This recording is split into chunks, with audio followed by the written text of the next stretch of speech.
Bonjour.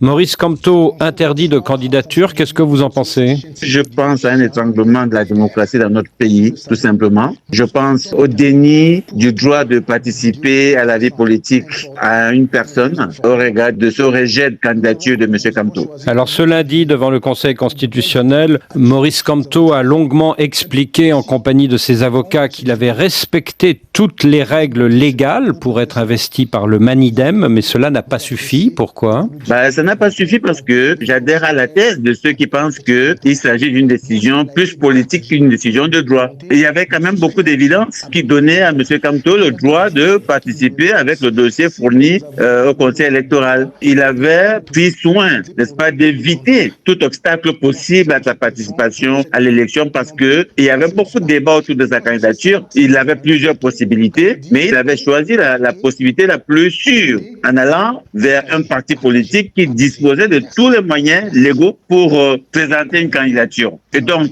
j'avoue que c'est une grosse déception pour les acteurs qui suivent les questions de démocratie dans notre pays comme nous, de constater qu'il y a une sorte d'acharnement sur un individu qui s'emploie à animer la vie politique dans notre pays, à construire la démocratie et à amener les Camerounais à s'approprier le droit de prendre part à la vie politique du pays. Personnellement, je connais le parti politique Manidem qui a porté sa candidature. C'est un parti que je suis. Je connais le président de ce parti dont on dénie aujourd'hui la qualité, avec qui nous avons régulièrement pris part aux rencontres officielles. Moi, en tant que coordinateur de l'ONG Monde Avenir, et lui en tant que président de son parti, c'est-à-dire le Manidem. Je suis étonné qu'au dernier moment, on ne lui reconnaisse plus cette qualité de président qu'il a pourtant régulièrement affichée partout où nous nous sommes retrouvés aux réunions officielles. Alors visiblement, comme le Conseil électoral et les CAM en première instance, le Conseil constitutionnel a pris en considération la candidature d'une autre personne, Dieudonné Yegba, sous la bannière du Manidem, et a donc estimé qu'il ne pouvait pas y avoir deux investitures pour une même formation politique. Est-ce que l'argument vous paraît recevable ou pas? Pas du tout, de mon point de vue, parce que on ne peut pas prétendre qu'on ignorait qui était à la tête du Manidem. Monsieur Ekani, je le dis, pour avoir été plusieurs fois des rencontres officielles avec lui, étant au titre de président du parti. Et donc, il y a toutes les évidences qui montrent que M. Ekani était reconnu par le Conseil électoral comme étant le président du parti.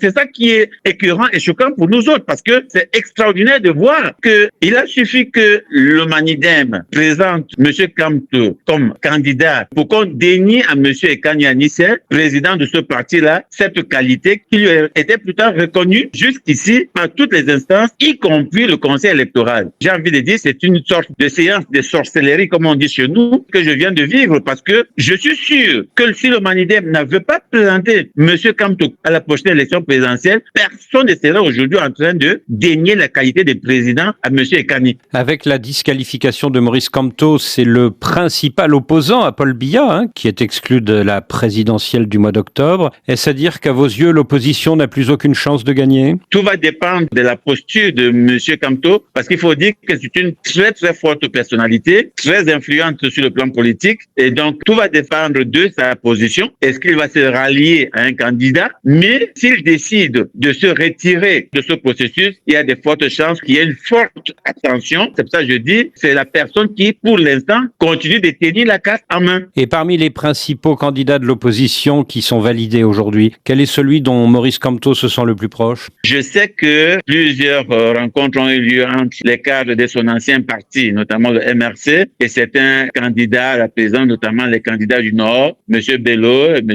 Tirouma. Ça, je le sais. Je sais aussi qu'il n'est pas très éloigné des personnes comme M.